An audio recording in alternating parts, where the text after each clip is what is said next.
This is your host Shane with Radical Rocks. Today we are going to go into the second part of the lecture of Pennsylvania's geology, specifically in the Lancaster County area. And that incorporates the Piqua silver mines and other geology that's very interesting in the area and history that goes along with that geology, as told to us by Chris Haefner, spelled Haefner. He is president, I believe, of the Lancaster County Fossil and Mineral Club, and he also gives tours to the silver mine and the geological areas within this park located in Lancaster County in Pennsylvania. I want to thank everybody for liking and subscribing and for sharing. Now, again, the audio is not perfect. You might have to turn it up or down a little bit to get the best out of it, but some real valuable information if you're interested in the geology of this area. So without further ado, I give you the part 2 of this lecture. Stay tuned for definitely part 3, where we actually tour some of these areas. Stay tuned for, I don't know, we might break that up into 2 pieces. There might be a part 4, but definitely part 3. So let's listen in. We're here in the 1750s, and that was the Shawnee Indians, which were on a migration through here again. The Miquas were gone. We don't know what happened to them. Nobody kept records back then. Nobody had a cell phone. Yeah. So you can't look at history completely anymore. You have to go by hearsay. And people that might have known what happened or did know, it becomes part of the record. But it's not the same. Have they found any of the bones of these people? They never excavated for it. They never did any archaeological excavations. Could have been just wiped out by another tribe or God knows what. Nobody knows. They could have assimilated into other groups. They could have. Those pits that you were talking about that have filled in, will you guys ever excavate No, those? Not in the future to be known. See, here's the rest of the history. When the British government realized that they knew the ore was here. I don't think they knew or cared that the silver was contented in it. It never got out. Since William Penn never found it, he couldn't exploit it. If he had, the government of England would have known. But they were fighting the French and Indian Wars in the 1750s through the early 1760s, and they knew the lead was here. They didn't care about the value of silver, because most of the time when you find argentiferous galena, the content of silver is not very high, so you don't really care that much about it. They were fighting a war. So they came here and they built a quarry over there, and you'll see that too. And they built a quarry and they impressed the Indians into service. What does that mean? I don't know. Yeah. They forced them to work for them with not much compensation. It wasn't slavery, but it was probably something close to it. Yeah. And their quarry is over there. They blocked lead here and melted it. The furnace is still there. And because remember, you can melt lead at 623.5 degrees. That's what it is. I can't help it if it's 0.5. Yeah. I'm not trying to be esoteric on it. Just But they did that for about 9 or 10 years, and they actually recorded it, so we have record of that. Okay. And the thing about this property is, though, you think about it, 1750s, the expansions beyond here, it's in New York and other western counties, but nobody had bought this property yet. It was anything goes here. Why? Because if you look at the 300 acres that are here, it's a bigger place than you think. Most of it, half of it or less than half of it is arable land. So you can't till it. It's all trees and hollows, and it was streams, and it looks pretty, but for the purposes of what a farmer, it wouldn't be his first choice. This became a farm in 1799. That house right there was built in 1799 by Harvey Philly. And then by Isaac Tyson, and then that passed down through generations, and then some silversmith bought this property in 1870. Harvey Philly was his name. He was from Philadelphia, and no connection to the name. No connection to the name, how weird. He actually ran this mine here, and up in the mine only goes back about 125 feet, but there's drop shafts in it where they follow concentrated veins of the silver ore of this material in the quartz. It came up in hydrothermal leachings in the quartz, in the contact quartz. So the metals then were in a fluid solution. They settled out in cracks in the quartz which pre-existed. So it was fracturing by movement of the earth, and in all the fracture lines is where you got the silver ore. It just was a place for it to settle. So you could actually, it was reasonable to follow those veins, and it would be along those contact lines, which made it easier to mine. So he mined it for about 10 years, 10 to 15 years, but he owned the property for 50. So we don't know how much, but we know that one of the shafts goes 100 feet deep, 10-story building. And you could put my car and your car side by side down the shaft to get an idea of the circumference. And this was in the 1870s. Okay. See, nothing Yeah. happened. The history is partitive here. There was the contact with the Indians. There was the trying to find it. There was the contact with the British government to mine the lead, to block it, and they sent it out to Fort Duquesne and Fort Pitt to fight the French and Indian Wars out there. This is where the lead came from. And they didn't have to bring it over on the ships because they found a source here for it. Yeah, that saves a lot of work. It saves a lot of toil and everything. So that's what they did here. And still nobody bought this property until 1799, and then it runs through the 1800s. There was lore that there was used during the Civil War. I say there wasn't. I don't believe that ever happened. They put it into the record, but it's speculation. No records truly exist. So what happened in the 1860s during the Civil War, a couple guys like you and me, we started a company, a lead company, Lancaster Lead Company. On paper, we started it, but you didn't own this property, neither did I. The guy that owned it, okay? So you'd have to have leased it, and there was no lack of lead in the Civil War to fight the war with. There was no lack of lead. So nobody would have been interested in a small little deposit here that had already been, known about, but it wasn't enough to go after, because the lead mines in Doe Run, Missouri, were found by then. There's enough lead in the Doe Run mine that started back in 1863, 64, before the war ended, to last 1,000 years, maybe 10,000 years. It runs all the way up. No shortage of lead in America. No shortage of lead, and the Doe Run mine, which still runs today after 100 years, is they'll never run out. It's like the salt mines under Lake Michigan and Lake Erie. There's so much salt down there. You know about the mines under the lakes. It'll never end. So I doubt it. I think they started something on paper, and because a piece of paper exists, everybody takes from that, extrapolates that they were operating. I don't think they were. I don't believe it, because there's no proof of it other than they initiated a concern to start it. So I make that differentiation because I've spent 1,000 hours here, and I don't see any proof of anything other than that. So the mine became, when Harvey Philly was here in the 1870s, and he actually produced, because we found in the 1940s, F&M Geologist, who I knew at the end of his life. I was a kid when I worked here on this property as a tour guide. How old are you? You should write a book on the area, I already did. Oh, good. We'll have to pick one of those up for our collection. When I was your age, I worked in a rock shop, cracking rock specimens for the Smithsonian Institute. Oh, wow. contract They with have them. one of the best collections ever. And this was for selling in the gift shops. Oh, We made wow. 60,000 of them. That's what I did at her age. And Wow. traveled all around the United States and Canada to go collect the bulk material. What fun. But at the same time, when I was a year older than her, 12, I got a job down here in the summer, and I was this place had been turned into a campground. This place was purchased in 1970, and I came in the late 70s when I was her age, and I gave tours down here. They had a concert stage down there. All the country stars in the world came here from the United States. Oh, wow. I met Dolly Parton, Johnny Cash. Oh, we love Dolly Parton and Johnny Cash. They came here. I met them. I gave them hot dogs.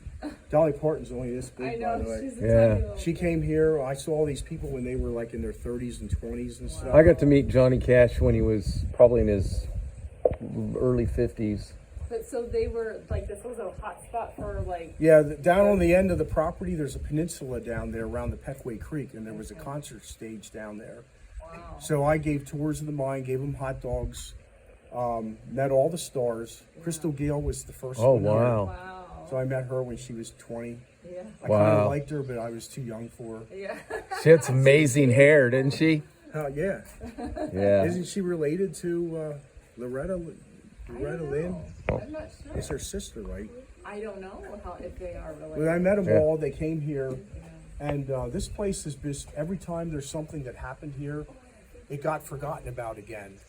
Even now to today, this property was owned by Jim Bunning's family, but he was killed in 1989 when he was 50, and the property went into the family didn't take care of it. They didn't want it. They sold off this bottom 200 acres in 1995. The township bought it as a park. In 2001, the upper part where the mine is was purchased by the township. And so then they had the mine and the property up there. Now it's all collectively a park again. But see, it all gets forgotten about, and there's no one who purports the history or the geology. They have things written down, but it doesn't mean anything. It's all just geology that would be boring to learn. It doesn't have the stories behind it. The stories are what make it really fascinating. Stories are what make people interested to hear the stuff they don't want to hear. Yeah, amen. You know, Amen. That's life. And then when I give lectures, and I give them everywhere regionally about all of our mine districts here and our Kinzer Shale with the fossils and everything, that breeze great. Yeah. And I make sure that people hear the real story of what happened because it matters. Right. Not just to me, but there's a lot of people who want to hear who was Jim Bunning, the owner, who was Harvey Philly. Right. Why was this place still not a farm in 1898? There's reasons, 1798, there's reasons for that, and they do matter. Right. And you put it all together and you got a great story. Yep.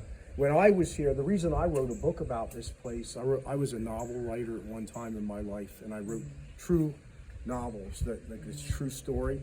I fictionalized names mostly. Right. Is because when I was here as a kid and the campground was going on and the country stars were coming here, I thought it was, I had a childhood here. I didn't live here, but I had a childhood here. Right. And Jim Bunning the whole time was getting the township petition to get a quarry started up there. He bought adjacent properties. He had yellow signs all around Silver Mine Road coming up and down on that side over there with the prospect of a quarry coming. And that's what his intention was, to ruin everything. But that's also why during the time he owned it for 18 years, 17 years before he died, he never had archaeological digs here for anything, the prospect of Indian artifacts or anything, because his idea was to make a huge hole up there. And that way he'd get all the precious material. It was going to be an aggregate quarry, the Dole Stone here. If you go hike up through the woods up there, you'll see these casings, these metal casings painted yellow. That's because you can't just start a quarry. You have to prove that there's a viable amount of stone there making aggregate quarry. You have to prove to the township you got a 10-year run, a 30-year run. And I actually got those records. Put the core samples down, yeah. Core samples down, and they're drilling, and then they filled them up. But that was the proof of it, and they're still up there. Nobody knows what they are unless they talk to me. And there's 15 of them. I've seen core holes, but I've never seen them filled. Yeah, Interesting. these were filled. And Interesting. And we don't know. Because he wanted to mark them better? Did he put a post, or? They're metal posts. Okay, he wanted to mark them then, I guess. So I don't think, now they don't fill the whole casement up. They probably were bigger than the hole, and they were pounded down, and the top were filled with concrete. I don't think he went around and filled up holes, because they would have drilled down 70 Pretty feet, deep, 80 feet, far enough to be able to say, I have this much possible material here. Blocked up, yeah. And, but it never happened. And then when he died, his ambitions died with him. Yeah. But see, that's all part of history. It's a little here, a little here, a little here, but it does go back to, and we can prove that William Penn sent an expedition here in 1709 because he wrote that into his records. Well, his secretary did. So the secretary wrote, and it's in his records. So we know that they tried to find it, and this is the only silver lead deposit anywhere near here, outside of Philadelphia. Phoenixville came later, but they didn't find that till much later, and that's up in Berks County. So, as far as history goes, I know this isn't mineral related, but like when did the Amish come and settle? the Amish were settling right away too. Right away. The Amish came, I think, in the early 1700s. The oldest Amish homestead we have is the Hans Herr house, and that's 1719.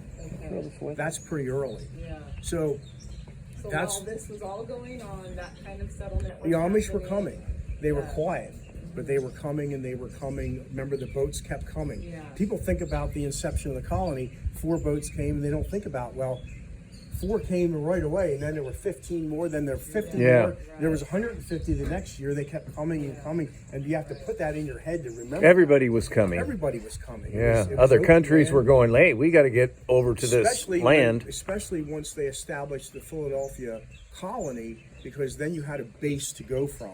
Food would be there, provisions would be there, law and order would be there, which mattered. And so you had a base to go from, and then people just wanted to come and get some of their own, expand out further and further. It's kind of amazing how it happens. I know, it really is. Because those people took a chance. Yeah. You guys came here from Idaho, and that's taking a chance.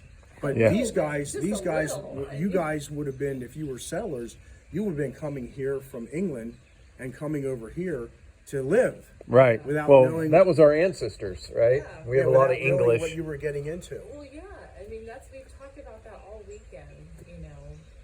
What I'm going to do with this material here, see, this is something that's very unusual here.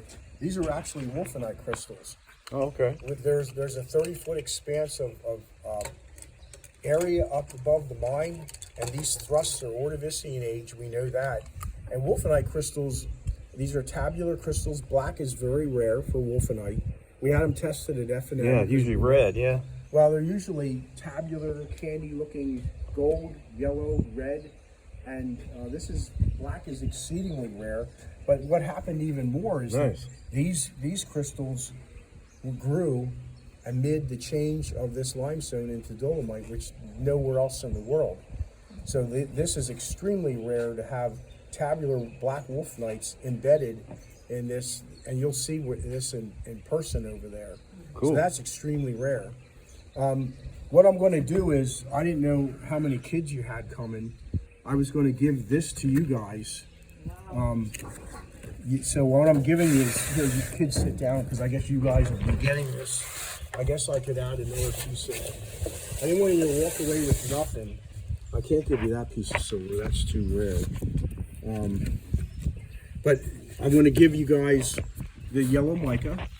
And what they are is they're crystals. This is nothing but an assembly. See the crystals Little running books. up and down? Little books. They're all crystals. This is, you'll see up there when we go up We have an there. old wood burning stove from my great grandfather, and the glass is made from sheets of mica. Isinglass Yeah. is what they called that. These are tourmaline crystals. I know it's ugly, but it's still tourmaline crystals. Yeah, ugly. In the you think that's okay to look at? Orange in the orange feldspar there, and there's quartz up here. And this is a piece of silver ore for you. This is what you get to take for free. See the silver there? So you have a piece of the history there. We know this is from the 1870s because Harvey Philly was after the big chunks with a lot of it in. So what he left is 10,000 pieces like that there. And if I was your age, I took people through the mines, and it was always going in the back of my head. I wonder what they're going to give me in a tip, you know. They only paid $2 to go through the mine, but I wanted a tip. Right. So if they gave me, like some people gave me $5, I would show them where to find this. If they didn't, I let them on their own. I said, no, it's all dump piles up there. But see, because we're real people too, right? I need the money too. This is another piece of silver You're worth. talking Willow's language. So either one of you can both have this. I would have brought more, but I didn't know how many kids there were. I thought there was one, but that was my fault probably. Yeah, no, No worries. our friends have one too. And the Wulfenite crystals, and don't let anybody tell you that there's something else, because we had them tested at Franklin Marshall College, and the way they test crystals is they use a light spectrum, and the spectrum shows the refraction of light in certain ways for certain crystals, and we had them tested about 10 years ago because we weren't sure. It showed high concentration of dolomite, which makes crystals too. This could even be a new mineral that hasn't been described yet because it has the content of dolomite and Wulfenite. But the Wulfenite spike was definitely in there, which is kind of odd to have. And these are all numbered, and the number pertains to the identification on the sheet. Yeah. So before we go on our trek, you guys can take that. Oh, Thank you so much. I don't have this. I just brought to show you what else is around here. I showed you that down at the southern end near Maryland, you can find this green chlorite schist with the tourmalines in it. I like it. I think it's pretty cool to see the green and the black together. And our nickel ore, I couldn't have taken you over there because right now they're not allowing people to go in there, but that's where our first nickels came from. Now, the truth of it is, this is secondary ore. The true ore they were after is called millerite, which is almost pure nickel, and that grows in bands. And those bands were extensive there, 250 feet they went down, and the bands were 15 feet across, and that's why they got enough nickels to make so rich. 30 years of it. Now, you know, nickel's not all nickel, right? When you have a nickel, it's 25%, and that was because Joseph Wharton came here. He's the reason we have nickels in the world in the first place in the United States, because he bought the mine out from the people that ran it because they didn't know what they were doing, and he had money. He's the one that sunk the shafts and talked to the foreman, who knew he had rich millerite there because he'd worked in England in the Welsh mines up there. So he knew what they had, and he convinced Wharton to leave the Lehigh works up there where he was working in mineral processing for the zinc. He worked for what became Bethlehem Steel later. He ran those plants up there, the zinc mines in Freedensville. He's the one who knew how to process all that. So he knew how to process it, and he had money. He lived in Philadelphia near mint officials. So he convinced them in 1866, and they created an act of Congress based on Joseph Wharton to create a new coin, because the people didn't like the 3-cent coin. Silver 3 cent. They didn't like it, so, and they didn't want to use silver as much anymore. They needed a new metal, and they knew about nickel already from over in England. It wasn't used much, but they experimented because in 1861 and 2 they took the nickel from here and they put it in the Liberty Head penny. There's 2 years where they experimented with the Liberty Head penny. Okay. It's not an Indian head. Everybody thinks it's and I'm a coin collector. That's Lady Liberty on there with an Indian headdress. It's really a Liberty Head penny. Okay. And then they experimented and it worked, and it was a very good metal to work with for the planchets to run and strike it really well. Malleable, and it has resistance to corrosion, so it was a perfect metal to use. So they used 25% to make the bigger nickel, so it wouldn't be confused with the size of a dime. The rest of what's the nickel made of? What's the rest of the metal that's used in a nickel besides nickel ore? What is it? What do they put in the coin? I don't know. What, zinc? No, No? copper. Copper? Oh, okay. Can't tell that though by looking at it. Okay. Now in the penny they changed too in 1982. Pennies were 99.3, I think, or set 99.7% copper, pure copper, and they added a little bit of zinc. In 1982, to save money, they started making them out of 99.3% zinc with a little bit of copper. Right. When you were a kid in 1860, if you threw a dime or a penny down here, 100 years later, you could find it, and it looks still good. Yeah. But now, if you put a penny in a puddle or out it'll be disintegrating in 15 years. Yeah. We were collecting pennies for a while and going through looking for. And nickel, too. They don't make nickels out of real nickel anymore. No, nickels are still made out of nickel. It's the Well, same. it's not like all... like the old nickels before 1982, I think, are largely and mostly nickel. The newer ones are not. And they're worth more than a nickel. The ones after that are worth much less than a nickel. Well, everything is being made cheaper. Like pennies It's are a worth shame. about 2.5 cents or So more. they're kind of ruining our coinage because Yeah. I wrote to the mint when they did that Yeah. about what they did, and I said, it didn't matter what I said, I'm nobody to them, but I said anyway that the value of a coin is not just because it cost you $1 or it cost you 2 cents to make a penny. If it's lasts in circulation for 100 years, there's where you get your Yes, value back. right. Yeah. When you make them cheaper, people don't Yeah. care about them. They'll even Right. discard them, but Yeah. they'll disintegrate outside. So Right. your value is longevity as well. Yeah. But Yeah. they did what they You did. would think that You they would- would care about that. You would reuse that coin, a good coin, built sturdy. You would reuse it potentially millions of times. Where You can melt them down. these to reuse. coins, Yeah. you drop them, you're not even going to bend over to pick them up, and you're definitely not going to save them because you know they're just. But anyway, this was to show you what else. I mean, if you'd been here for a week, I could have taken you to the copper mine, the nickel mine, probably here if I get permission. That's the Hagen-Togler farm. Everywhere we go in Lancaster County, the Amethyst Field is the Glick family, Old Order Amish. Aaron Esch owns the nickel mine, so that's Old Order Amish. You would have met him personally. Yeah. And everywhere we go, it's the encounter of the Old Order Amish. They own everything here. Yeah. 40,000 of them. And Tell me a little about that structure these- there. That's these are- really cool. Yeah, these are strontianite crystals. We just were up there. This was up in Mount Pleasant Mills and National Limestone up in Snyder County. Those are real pretty. Yeah. About 80 miles away. And our club just went up there and collected tons of that stuff, and I mean tons of it actually. And then we have our mine where they had the graphite crystals, which is a pretty rare crystal to have anyway. See all the little crystals in there? Yeah. That's very rare to have that, because graphite grows amorphously, which means there's hundreds of millions of crystals pushed together, or they couldn't have mined it. But we were about a quarter of a mile from the mine, and we got on the property. I know who owns it, and we asked him to excavate, and he found these 10 years ago, and he found ever since. So now we keep getting them out of it on the property, which used to be the pay house. Yeah. Well, So fun. here you have to have like just the personal relationships. Yes. With the landowners. Everybody We're o- not really used to that. in Everybody Aurora. owns everything. Out Yeah. there where you guys live, I guess the BLM owns a lot. Yes. That's Yes. restricted too. Yeah, it is. Oh yeah. I mean they don't. Not that they're going to be following you around and you know don't pick that up or anything like Right. that. But you have to be careful, Yeah. especially when you're making, you're professing it on Facebook and stuff. Right. They're closing off more and more areas, and there's a limit. The open areas, you can get like Anyway, this 20, is your 25. guys' stuff. Thank you so much. You can get like 20, 25 pounds a day per person, up to, I think, 250 pounds per day without a permit, just casual collecting in any of the you open pay for it? areas. Yeah. Right? No, those are pay dig sites. There are pay dig sites. There are You can sites. each have one of them too.